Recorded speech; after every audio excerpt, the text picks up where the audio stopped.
اعوذ باللہ من الشیطان الرجیم بسم اللہ الرحمن الرحیم۔ ہومیوپیتھی یعنی علاج بالمثل، دانت کے متعلق نمبر 3 آخری، قسط نمبر 44 از ڈاکٹر طاہر حمید ججا۔ روزنامہ الفضل انٹرنیشنل، منگل 7 نومبر 2023۔ لیک ڈیفلوریٹم۔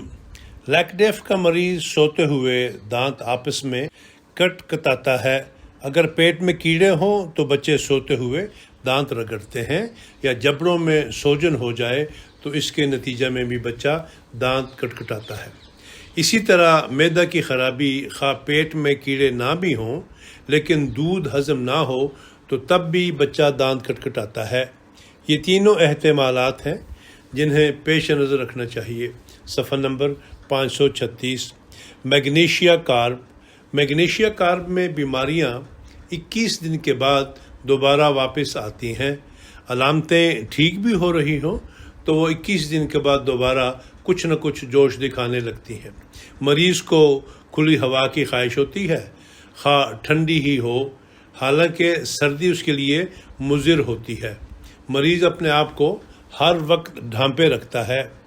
گرم مشروب سے پسینہ آتا ہے۔ دانت کے اعصابی ریشوں میں شدید درد ہوتا ہے۔ صفحہ نمبر 569۔ حمل کا دانت درد جو وضع حمل تک جاری رہتا ہے، اس میں یہ بہت مفید دوا ہے۔ اس درد کا حیض سے بھی تعلق ہوتا ہے۔ حیض کے دوران دانت میں درد ہوتا ہے اور حیض ختم ہونے سے دانت کا درد ٹھیک ہو جاتا ہے۔ صفحہ نمبر 569۔ میگنیشیا کے تمام اعصابی دردوں کو ہلکا چلنے سے آرام آتا ہے۔ ہلکی حرکت سے خصوصاً دانت کے درد میں افاقہ ہوتا ہے۔ میگنیشیا کارب کی اعصابی تکلیفوں کا دورہ عموماً رات کو ہوتا ہے۔ لیکیسس میں حرکت سے آرام نہیں آتا، جبکہ میگنیشیا کارب میں حرکت آرام دیتی ہے۔ میگنیشیا کارب میں نیٹرم میور کی طرح ناخن اور بال خراب ہو جاتے ہیں، اور دانت اور اس کے ارد گرد کا حصہ بہت حساس ہو جاتا ہے۔ یہ علامت اینٹی مونیم کلورائڈ میں بھی ہے۔ ایسی صورت میں اینٹی مونیم کلورائڈ اور میگنیشیا کارب کے علاوہ چائنا بھی مفید ہے۔ صفحہ نمبر 569 570۔ مینگینم میں کانوں سے بدبودار مواد نکلتا ہے۔ اس بیماری میں امونیم کارب بھی بہت نمایاں مقام رکھتی ہے۔ مینگینم میں کانوں میں بھاری پن پیدا ہو جاتا ہے، لیکن یہ کیفیت مستقل نہیں ہوتی۔ ناک صاف کرنے سے جب ہوا کا دباؤ پڑتا ہے تو وقتی طور پر شنوائی ٹھیک ہو جاتی ہے۔ کان کے بیرونی حصہ کو ہاتھ لگانے سے درد ہوتا ہے۔ نزلہ، زکام اور گلے کی خرابی کان پر بھی اثر انداز ہوتی ہے اور کان میں درد ہوتا ہے۔ حتیٰ کہ دانتوں کا درد بھی کانوں پر اثر انداز ہوتا ہے۔ پس وہ نزلاتی بیماریاں جن کے نتیجے میں کان مسلسل بھاری رہنے لگیں اور قوت شنوائی متاثر ہو، ان میں مینگینم کو نہیں بھولنا چاہیے۔ صفحہ نمبر 580۔ میڈورائنم میں کھانا چباتے وقت دانت بہت حساس ہو جاتے ہیں۔ اسی طرح منہ میں زخم جو کٹے پھٹے موٹے کناروں والے ہوں بننے لگتے ہیں۔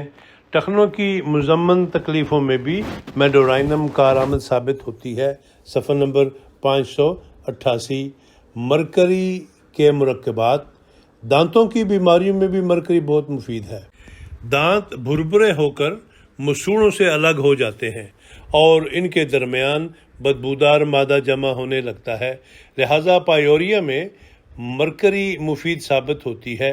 دانتوں کا سیاہ پڑ جانا اور جڑوں سے کھایا جانا کریوزوٹ کے علاوہ مرکسال کے دائرہ میں بھی ہے۔ اگر دانتوں کی جڑیں کالی ہو رہی ہوں تو اسٹیفی سیگریا یا مرکسال سے بہتر کام کرتی ہے۔ وہ بچے جنہیں آتشک کا مادہ وراثت میں ملا ہو، ان کے دانت شروع میں ہی گل کر کالے ہو جاتے ہیں۔ زبان موٹی اور پھیلی ہوئی معلوم ہوتی ہے۔ اس کے اطراف میں دانتوں کے نشان بن جاتے ہیں۔ منہ میں گہرے ناسور بننے کا رجحان پایا جاتا ہے۔ چبانے اور چھونے سے مسوڑوں میں درد ہوتا ہے۔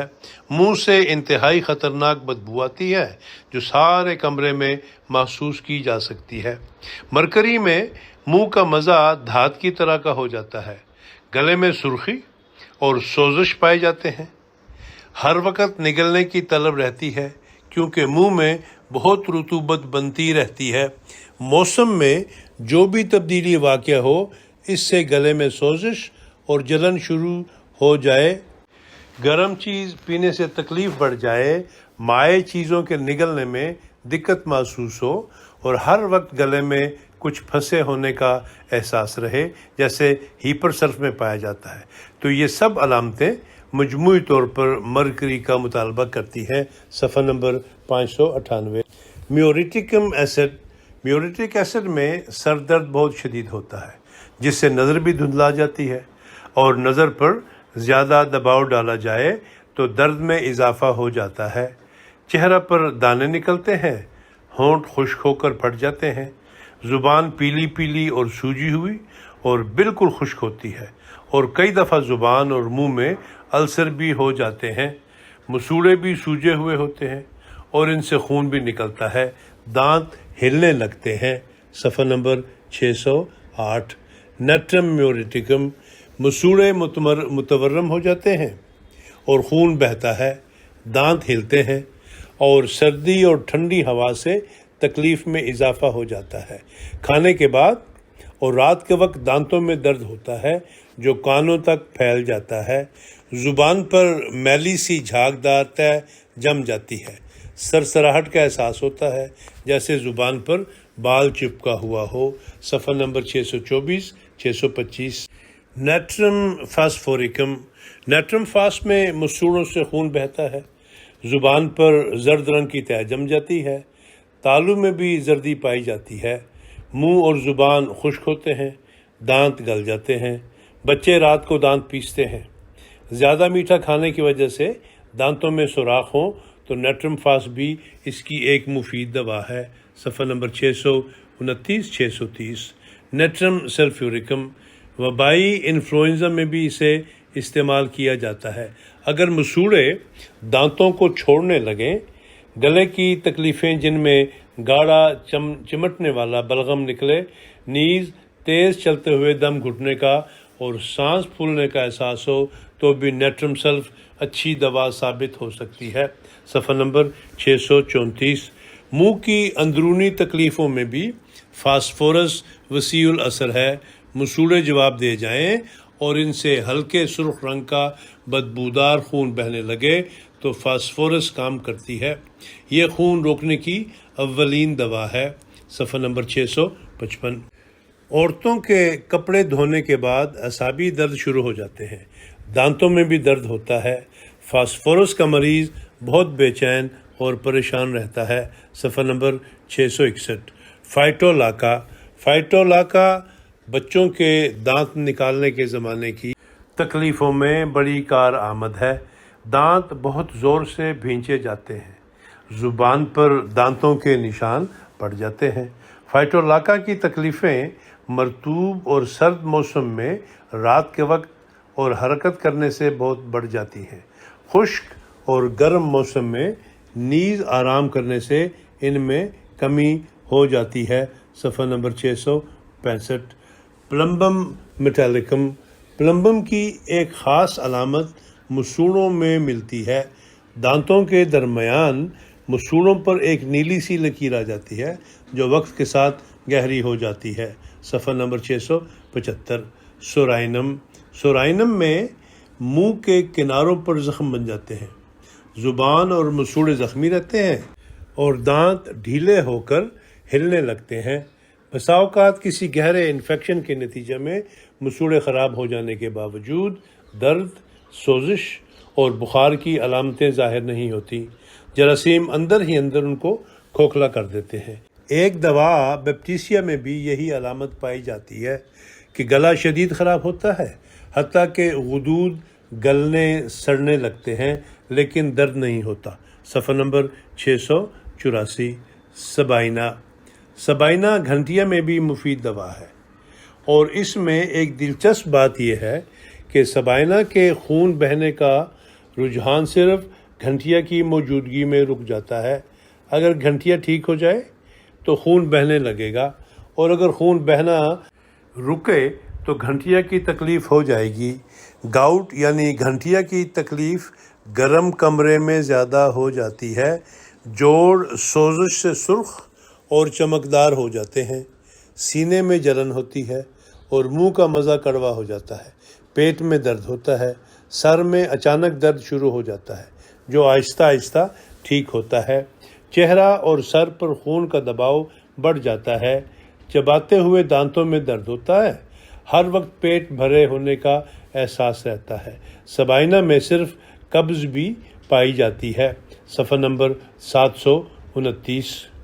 سنیشو اورس، بعض دفعہ بائیں آنکھ میں تیز درد اٹھتا ہے جو بائیں کن پٹی کی طرف بڑھتا ہے، چھینکیں آتی ہیں اور گلے میں جلن کا احساس ہوتا ہے، دانت بہت حساس ہو جاتے ہیں، چہرے کے بائیں طرف درد ہوتا ہے، منہ، تالو اور گلا خشک ہوتے ہیں اور نگلنے میں دقت محسوس ہوتی ہے۔ صفحہ نمبر 741 742۔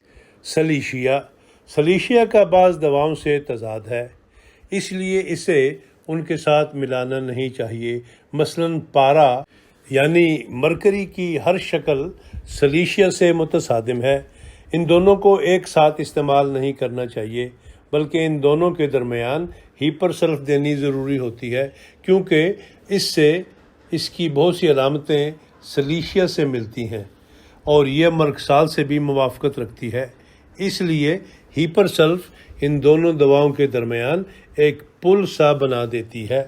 بعض دفعہ سلیشیا کا غیر متوقع اثر ہوتا ہے، مثلاً اگر کسی کے دانت کی جڑوں میں انفیکشن موجود ہو جس کا اسے علم نہ ہو، اور ایسا مریض کسی اور بیماری کے لیے سلیشیا استعمال کرے تو اچانک خراب دانت کے گرد جبڑے سوج جائیں گے اور دانت ہلنے لگے گا۔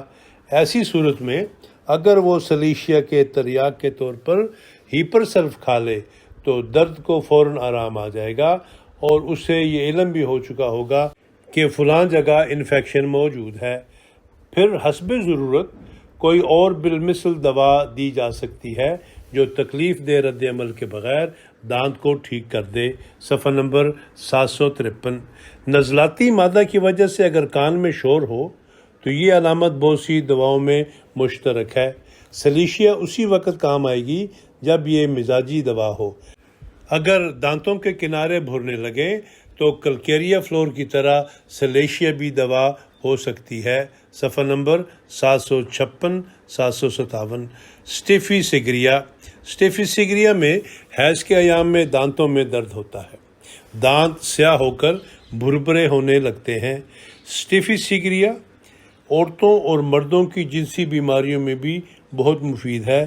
پنڈلیوں اور کمر میں درد صبح بستر سے اٹھنے سے پہلے بڑھ جاتا ہے، مگر عموماً رات کے وقت آرام کرنے سے تکلیف میں کمی آتی ہے۔ صفحہ نمبر 775۔